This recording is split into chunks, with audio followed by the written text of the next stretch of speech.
What's up guys, welcome back to Fancy Goldfish Fanatics. Today we have another episode of Rate My Tank. Now there are three absolutely stunning tanks on the video today, and these were actually supposed to be put into the last video, so I really apologise that they weren't included in the last video, but I had so many submissions I had to break it down into 2 episodes.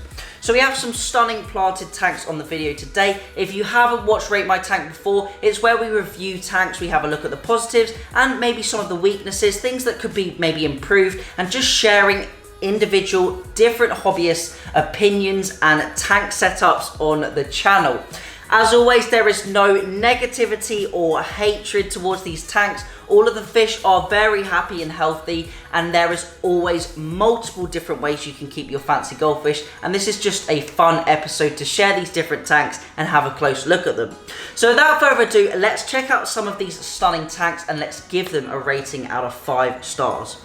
So first off, we have this absolutely stunning Fancy Goldfish tank. I absolutely love the look of the tank with that emergent pothos growing out the top, those aquatic submerged vegetation, looks like we've got some Vallis, maybe some Amazon swords, might have even some Anubias in there. Loving the dark substrate, it's really helping to illuminate the colours of the plants and the Fancy Goldfish as well. Now obviously with planted tanks and Fancy Goldfish, sometimes they can destroy your plants, like my guys destroyed that lily that I used to have in here. But I have seen loads of people try plants just like this tank today and done an absolutely great job and managed to keep these plants side by side with the Fancy Goldfish. Now we can see we have a heater in the back of the tank as well, keeping that tank at a warm temperature. This is obviously good for our tropical plants, and it also means that the Fancy Goldfish have that nice elevated metabolism which keeps them ticking over.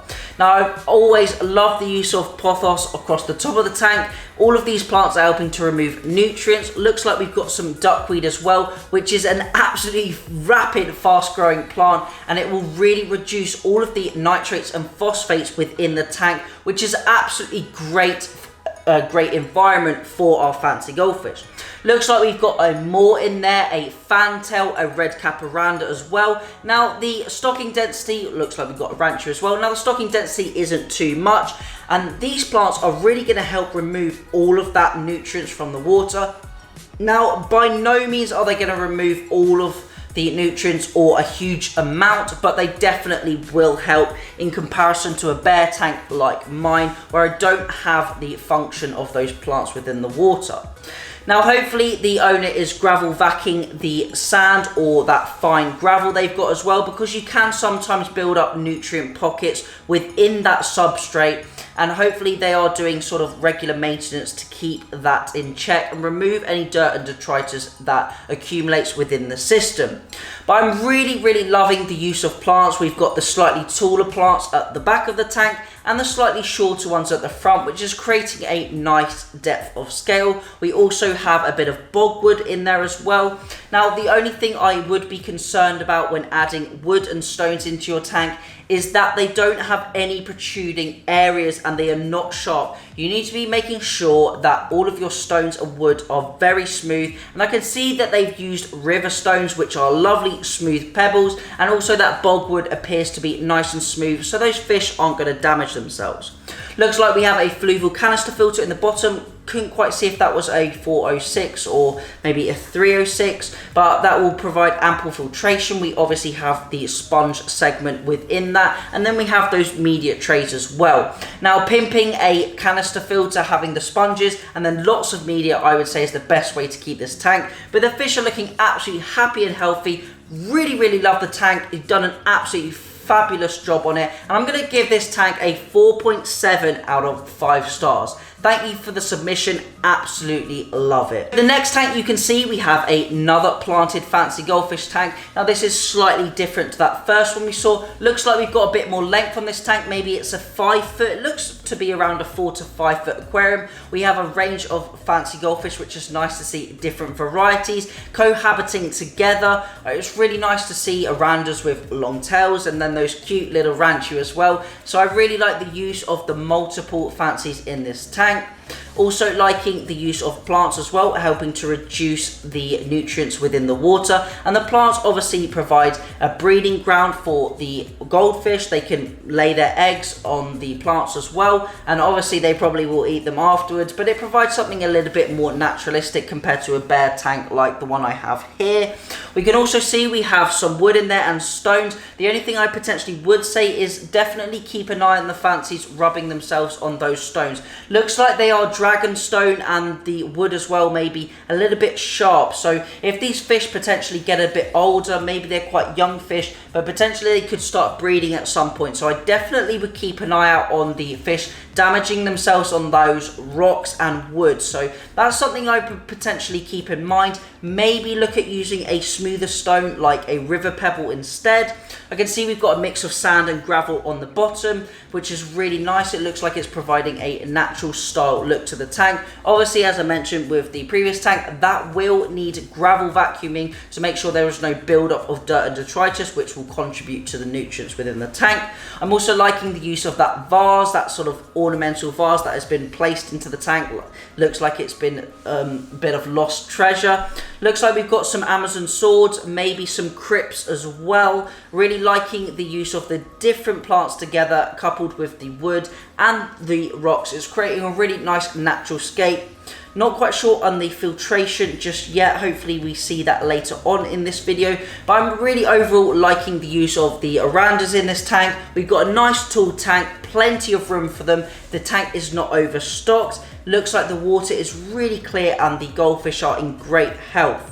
But that is it for this tank. Thank you for the submission. I really like the layout you've done. Potentially, if it was me, I might look at adding a slightly different background, maybe a black background to make the colors of the fish pop. But I'm really liking the use of different ornaments, different rocks, wood, etc. that has been incorporated into this system.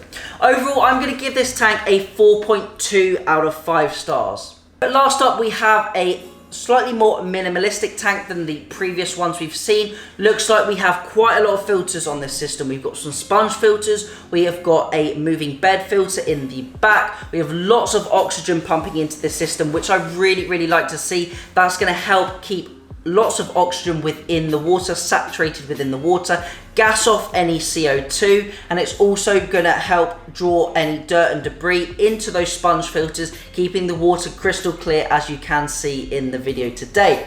We've also got some canister filters as well. Looks like we've got a FX6 canister as well. Now obviously, if you are adding quite a lot of filters onto your tank, you do need to be a little bit wary of flow, because our fancy goldfish do not like a lot of flow. However, they have clearly used this oxygenating system or aerating system that is pushing flow and bubbles towards the surface rather than circulating around the tank, which could potentially stress out the fish.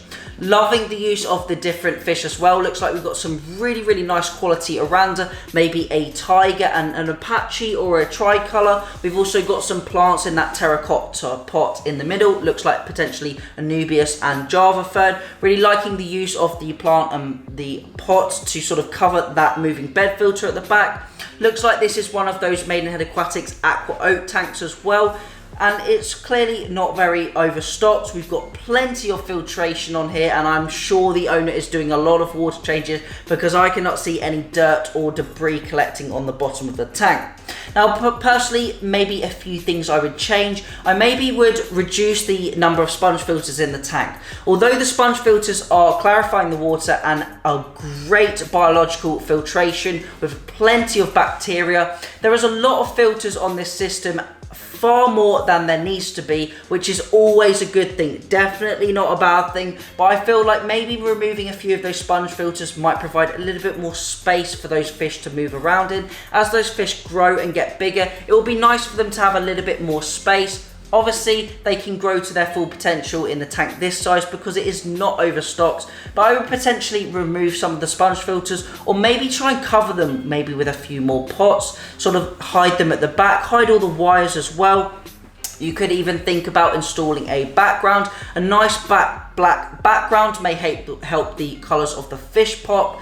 Now, the owner of this tank, I do know, wants to grow a green carpet algae, so that will be really, really nice to see if they can do that. Overall, really liking the tank. Potentially would hide a few of the pieces of equipment, but clearly the fish are happy and healthy. I'm going to give this tank a 4 out of 5 stars. Thank you for the submission. So hopefully you enjoyed the video today. I really thought it was very interesting to see the different types of tanks with our sort of natural planted tank and a little bit more of that minimalistic style aquarium.